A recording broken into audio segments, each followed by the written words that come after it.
Welcome back, everybody, to the DanJohnUniversity.com podcast. This is episode number 139, which amazes me. I'm Dan John. Welcome aboard. I'm always amazed when people ask, how do you ask questions on the podcast? Because generally I say right now how to ask, and at the end I say how. If you have questions, send them to podcast at DanJohnUniversity.com. And I'll do my best to answer each and every one.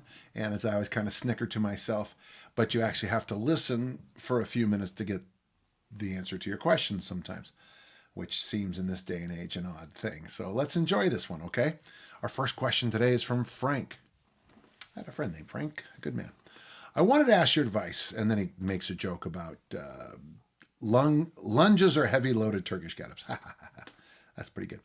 To my actual question, I've been trying to organize a backyard group workouts with a couple of friends. I remember listening to you talk about your version of this, which involves grilling some meat afterwards. With the last 2 years, I think social gatherings, community, and sharing in an effort are extremely important. Boy, I gotta tell you, man, I think that's more true. I'm walking through the airport and the other day, and we have a whole group of adolescents who literally don't know how to walk in public. And I'm coming off as grumpy old man here. You kids and your marijuana cigarettes and, your rock and roll. But the truth is, they don't walk in straight lines. They're on they're doing this with their phone because and they have no idea where we're going. And I've said this before. There are bad people out there in this world, and situational awareness might give you a chance to slip away from them sometimes. And they're bad people. As a parent and now as a grandparent, that's one of my big fears. But I'm afraid some people have forgotten how to interact, in real life. I noticed the same, New York City. Historically in New York, if you take a phone call, you get against the wall tight as you can, or you get on a corner or something and hide, because people just run over you. Well, it is like you just stomp down on people now. That was a long rant. I apologize. How would you go about structuring a session like this? My friends all have different training backgrounds and abilities, and I want to make sure no one feels left out. For context, we range in age from 37 to 42. That's a pretty tight age range. Mostly former athletes, some with regular current training, one or two in the overweight category. Wow. Go to danjohn.net and look up the Coyote Point Kettlebell Club. And I got that 52-page free PDF about how I do this kind of thing. Every day at my home, we have the same kind of thing. We do it every day now. Today's workout, to be honest with you, was a little bit hit or miss because of some things that happened. But I still got my Olympic lifting in. So the basic thing is this. You agree. It's really nice when people show up on time. That's actually probably the most important thing. Be on time. The joke always is this: we have 2 rules, and rule number 1 is don't get hurt. Rule number 2 is don't get hurt. And then I'll let you guys laugh hysterically for a moment. Okay, we're back, and what we found to be best is just saying, "What do you want to work on today?" And someone will say, "Well." And whatever the answer to that is. Now, a lot of people just say, I'm just here. I'm just here. I just want to get a workout in. And that's fine.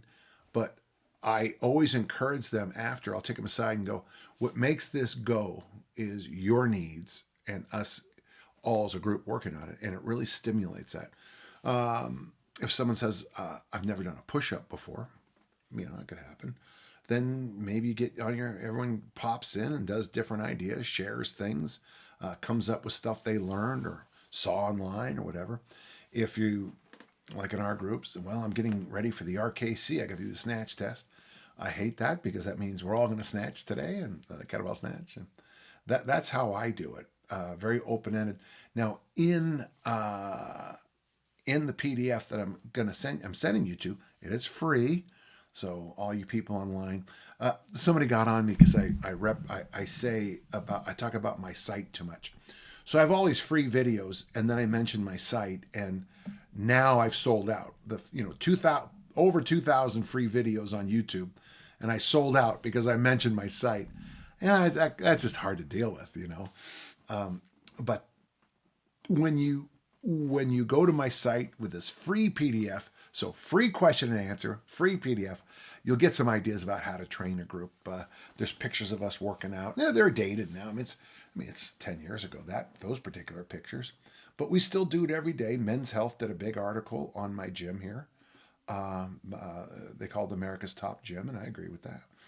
But what's nice is you're going to learn a lot more than you think doing this. It's kind of fun to see how much you learn. And Frank, you'll enjoy it. So there's some ideas. Let's see what you do with it, okay? Thank you. We got a question from Ian, or Ian, depending on what part of the world you're in. My question is related to double kettlebell snatches to overhead squats. You know, Ian, and the thing I hate most is the next question, the next line. I have read a few places that you recommend against these movements. Yeah, I do. And you're asking a question. But go ahead and do it. I don't care. But I'm saying, and if I get called into the court case and you're suing somebody, I will say from right now, I told you not to do it. I think they're a bad idea. And now you're going to argue with me, maybe, about doing them. I was hoping you could expand on as to why. Because they're really dangerous.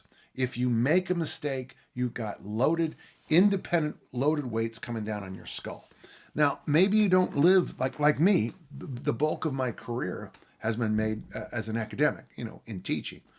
So, if you don't need to use your brain, for God's sakes, don't worry about it. Is it the primary, the overhead safety and requisite mobility to perform the movements? Yes, the safety thing. Or is there something actually inherently inferior about the movements and the results they yield? Well, yeah, you're not going to impress me. Like if you snatch the double beast, okay, it would be pretty impressive. It's a 212-pound snatch. I did that in my third weightlifting meet when I weighed, 100, I was in the 180s and I was 17, 18 years old. And I barely even knew the lifts. It's not very impressive for all the work you put in, and then the danger factor. But okay, we'll move on. I train with kettlebells and body weight, and over the last 12 to 15 months have built up enough overhead mobility stability to feel comfortable doing snatch to overhead squat ladders of 3 5/8. Oh God, now people are going to hear this and think I'm recommending it.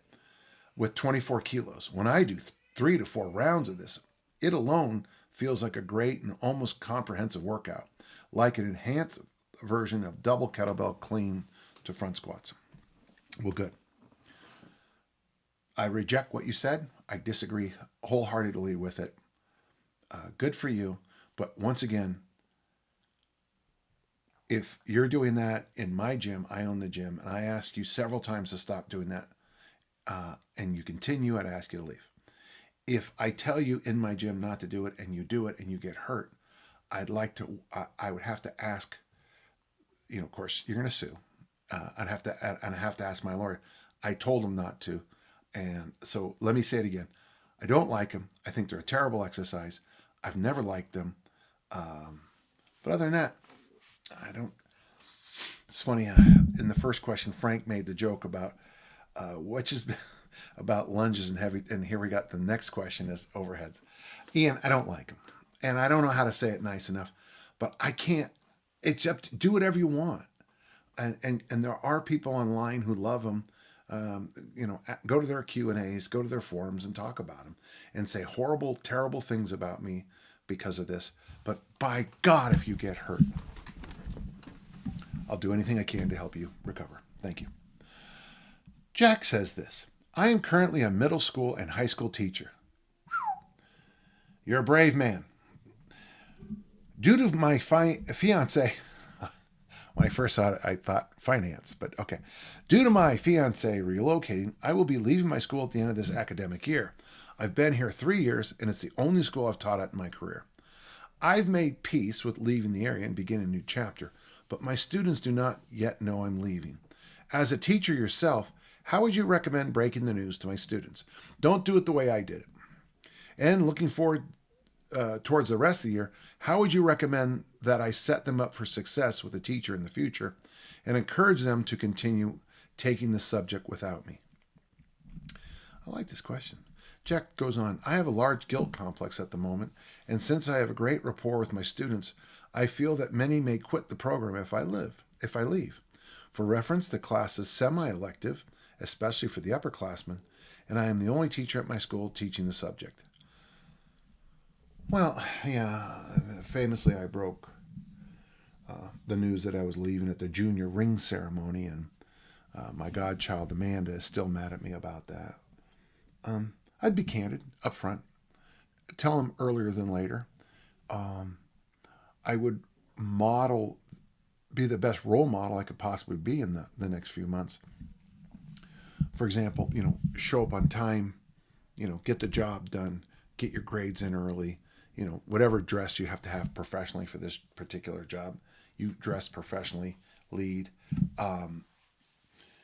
I would type up some ideas for the person following you. It's a thing I did as a teacher all the time. In fact, this is the time of year I did it.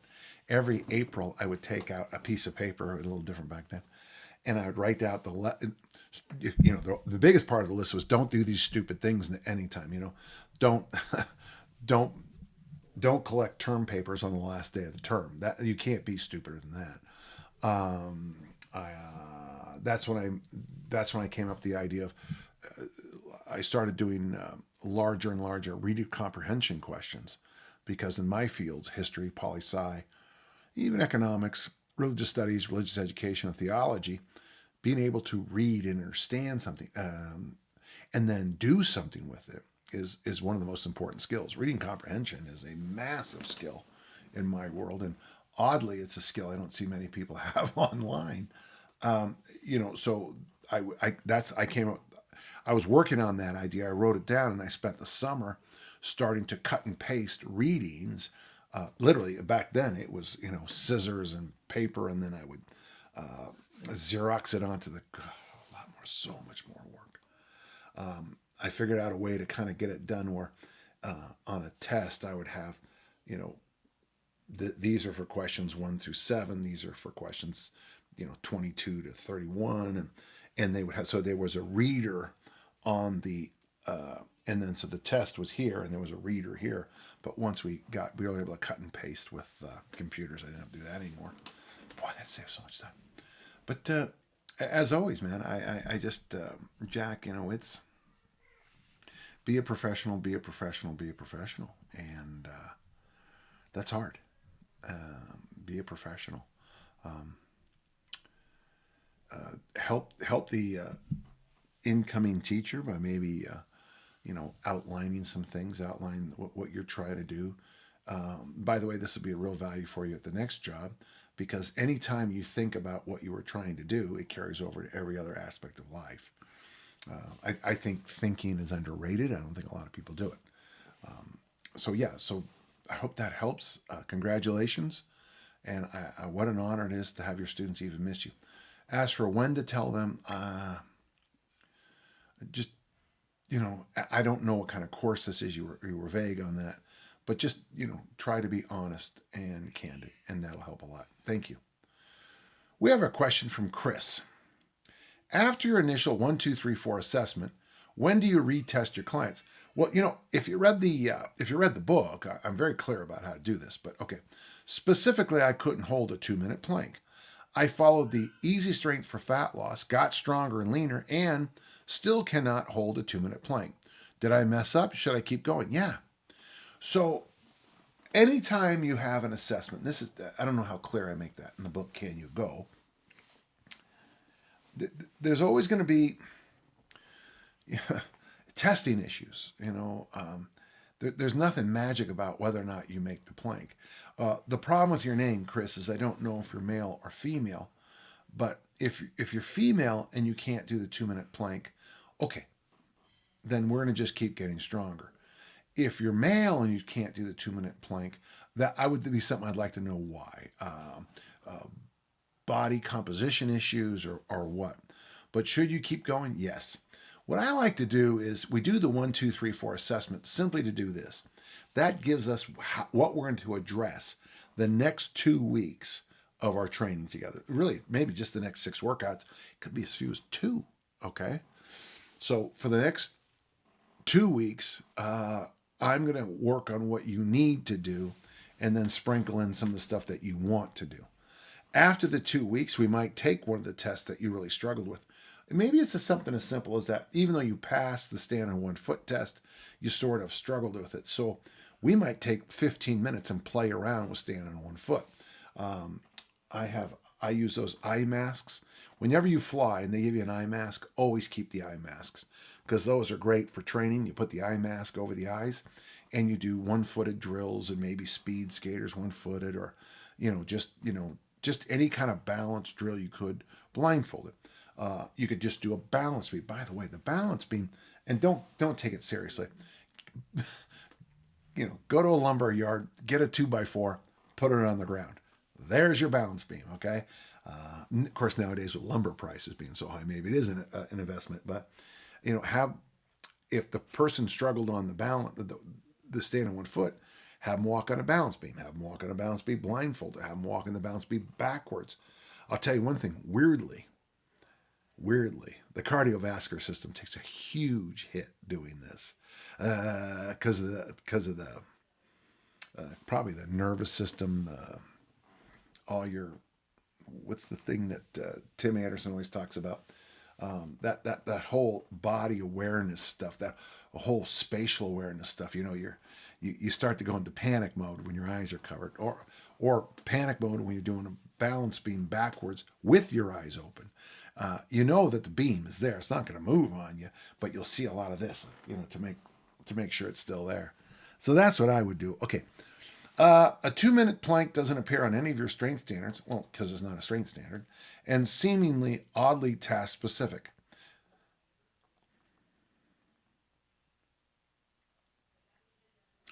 Yeah, I don't know if no, I mean, we use the 2-minute plank it's just a test, and it's pretty simple. No one in my gym's ever failed it, because we're always, the joke is we're fat, but we're strong. Mental experiment. If I did hold a 2-minute plank, does that mean I'm strong enough? For what? It means you're strong enough to handle the bait. You have the ability to hold tension for 2 minutes. And the truth is, 2 minutes and 1 second has no value more than 2 minutes. Probably the way I teach planks and certs, the kettlebell certs, I don't know if you can handle a 30, and most people couldn't do a 30-second plank with the way I'm trying to pull on you and push you and tug you and all the rest. Lastly, I acknowledge your love of Fibonacci numbers. Have you ever assigned a set of repetitions in the 13 to 21 range? Well, yeah, I have the big 21 workouts, and I break the year up in 13. We did have a 13-minute drill. I have copies of it. It's one of the first things I put on my first podcast. No, pardon me, my first website, which is lost, by the way. You can't find it. Before, was it 2002? Everything that was on the internet before 2 is gone. Literally gone, which I found fascinating. So my first, I might be able to find it if I looked at my own stuff, but maybe it might be printed somewhere in the house. But it was called the 13-minute drill. But no, I've never done reps at those numbers. I see 12s and 20s appearing in your program. Yeah, because even though I like Fibonacci numbers, when you're programming things like on the workout generator, 12s and 20s are appropriate for certain things. And here's the funny thing. If you said you did 3 sets of 12, I think that's fine. And if you did 2 sets of 20, I think that's fine. But very few people would make that as a long-term training program. I'd love to see a pure Fibonacci program appear on the site. Well, I'll do what I can.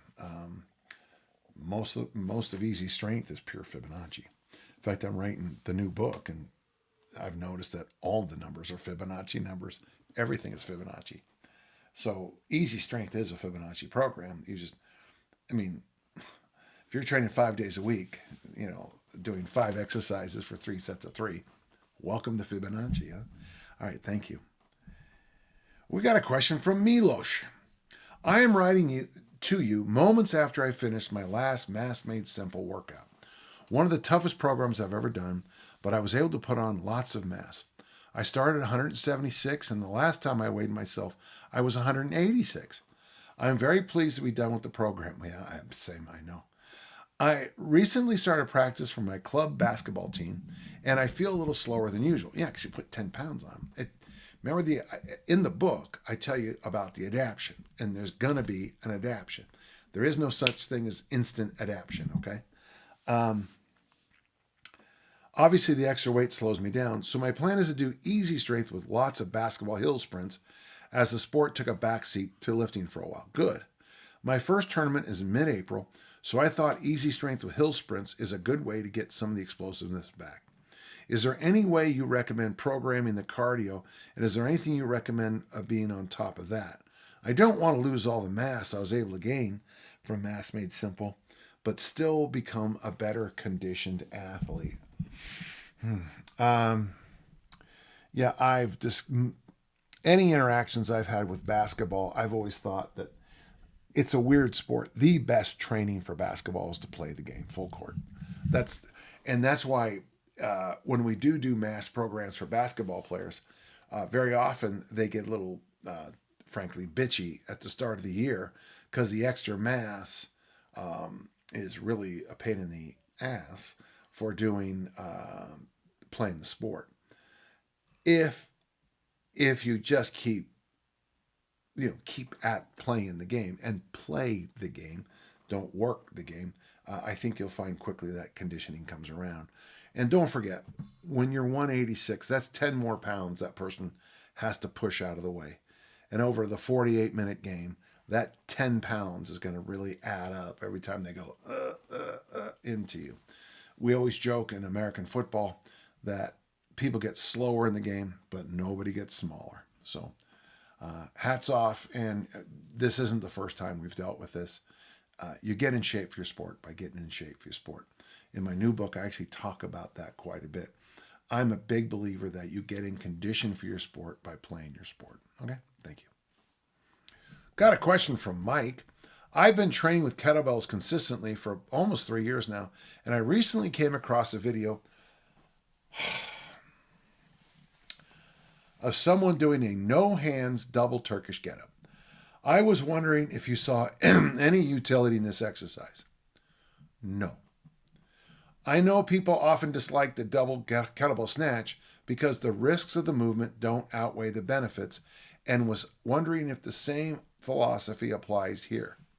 Yes. I program in regular Turkish get-ups twice a week, and I was wondering if throwing in some double Turkish get-ups would provide benefits. Yeah, probably for your surgeon, the local ambulance corps, and people like me, because you can do anything you want. And if you think there's value in it, do it. I don't. I'm always shocked when people ask me questions when it's pretty obvious I'm not a fan of this. And yet the questions keep coming in. And they're always just different enough that we allow them in. But the answer is always the same. No. But I get it. I get it. I get how you see something on the internet. When I was young, these big catalogs would come to your house in November, huge catalogs. And, and there was clothes, didn't look at that. And then there was this massive toy section. And you'd flip to that toy section. You'd circle all the toys you wanted, and you'd fold the page over so mom would see where you circled it. And you never got it if you were me.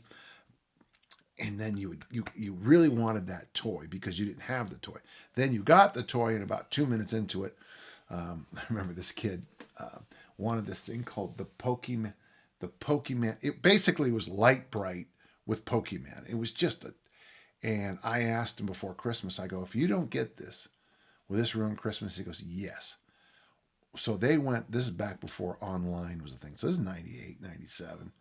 So Grandma went online, found one for like 5 times the price, drove out, it was right out of What Happens in the Office episode when Dwight gets all the toys, the little dolls or something like that, the unicorn doll or something.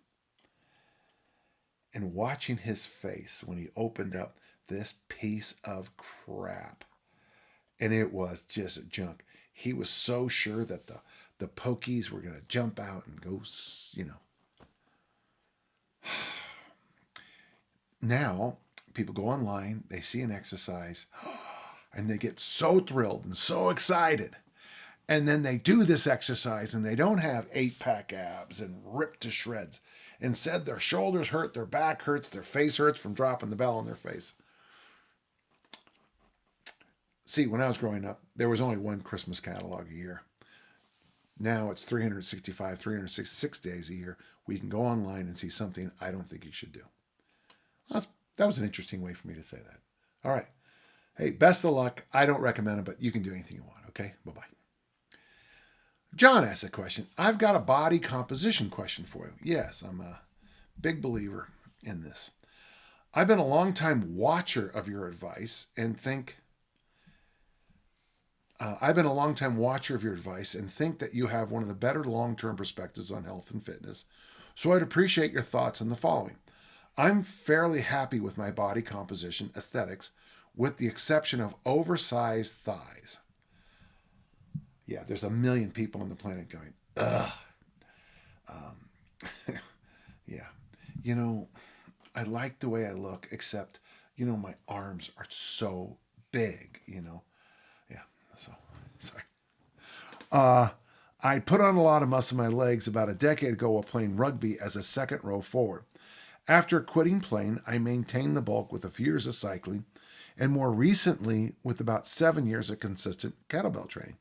I train with kettlebells 2 to 3 times a week, where I'm primarily doing hinges, 100 swings with a 32 bell per session, and pushes, various with squats and pulls as accessories. I do yoga once or twice a week. I ruck once or twice a week, and I'm trying to get my daily walking tally up over 3.5 miles. Well, that's why you're in good shape, my friend. That amount of kettlebell work and rucking and yoga and walking, that's really good. Congrats. This last part is the hard part, as I work remotely and at a desk. Overall, my diet is fairly good, especially as a Midwestern American pastor. But I've been known to indulge from time to time. From the feel, I haven't had a body composition scan to confirm this. A lot of the bulk in my thighs is muscle, but I'm sure there is some fat there as well. Did I get an age on you? I can do the math. 7, maybe. Yeah, I'm figuring mid-30s. Yeah, you'd want to stay a little leaner, and I agree with you on that now. My initial thought is that I'm not walking, rucking, running, generally moving enough, but was wondering if you had any advice about keeping the strength but leaning out my legs. Well, all I can say is the best advice I can give you about. Now, you can't specifically, I don't think, spot reduce. I mean, I could be wrong, but everyone who knows their stuff tells me that you can't. Maybe a better resource for you than me would be Clarence Bass. Here are his ripped books. Clarence Bass, the letter C, bass.com. Clarence, these are the second group of books, the Lean Advantage books, which I think are marvelous. The ripped books are marvelous. My good friend, the late great Dave Draper, always talked about the tuna fishing diet. But leanness, I think, happens in the kitchen, and there's really no mention of that here. I mean, you say you eat well, but I think leanness happens in the kitchen with all the work you're doing. Any issues you seem to be having have to be kitchen related. I think you need a balanced diet. I think everything. Of course, I mean, I'm fine with like the Mediterranean diet. I'm fine with pescatarian. That's the fish diet. Lacto-ovum vegetarian seem to do real well. That's basically what like Bill Pearl, the great bodybuilder, was. That's what Clarence basically is. But leaning out sometimes is a real, and a lot of leaning out. You can see I'm a little confused. No matter what I say about diet, some idiot's going to write something in the comment section here. God, it doesn't matter. Diet is like one of those areas where it's a hot button issue. I fast. I'll get an email. Fasting will kill you. Yeah, I mean, if you fast for like 30 days, but I mean, I fast 12 hours a day, 16 hours a day. I mean, come on. curl up a little bit. I can handle that. So fasting pisses people off. Uh, Somebody got on me because I mentioned that I put seeds in my oatmeal. I put chia, hemp, and flax seeds in my oatmeal. Really? We're going to go to war over chia seeds and oatmeal? But that's the way it is. I'm thinking. I'm thinking it's not exercise. I'm thinking it's diet. Uh, and the hardest thing is, especially after a career in rugby and then cycling and then training, you train a lot. And uh, if you are, like I'm assuming, in your mid 30s now, and I could certainly be wrong, this is when those changes begin to happen. Uh, One of the things I would do as best I could in my 30s, if you're not actively in a sport, is to get as lean as you possibly can. And because any body fat you put on now, um, the fat cells will be there unless you get them removed by liposuction or something. The fat cells are going to be there until the day you die. So the best advice I mean, Art Devaney got in trouble for saying this to the woman, but she said, how do you get rid of fat? And he said, don't get fat in the first place. And so right now, this is a good time for you to take care of this. Um, I like your kettle. I mean, I think the combination of things you're doing is just fine, but it's got to be in the kitchen. Or, there's one last thing. It could be in your DNA. All you need to do is go to a beach and look at bodies, and you'll start to pick up that DNA is a massive factor in how people look. Massive. It could, if you have siblings or your parents or your family members, look around, if they've got massive thighs. I remember being with somebody one time, and we were talking about how the guy was just born to be better than the rest of us. And then someone said, have you ever seen his sister? No, I haven't. He goes, yeah. And she just said, like, my God, her calves are, she's lean, but her calves are this big. And I thought, well, because the guy had huge calves. I mean, calf calves, and his sisters were, and he never did a calf exercise in his life. So DNA is a funny thing, but it's big. I hope that helped. I know I kind of rambled a bit, but I think you're on the right track with the exercise. I gotta guess it's gonna be. I gotta guess it's gonna be your kitchen. One other thought, just kicking around. If you are in an air-conditioned room all day long, sitting in a chair, you might want to rethink being in an air-conditioned room. I just finished Brad Pillen's new book on heat. Air conditioning might be something that's your body's getting too comfortable all day. You're sitting, you're not moving. It doesn't have to fight the environment. My room down here is cold, which is why I like to work down here, because it keeps my mind buzzing. That and coffee. But could it be air conditioning? I don't know. It could be something that simple.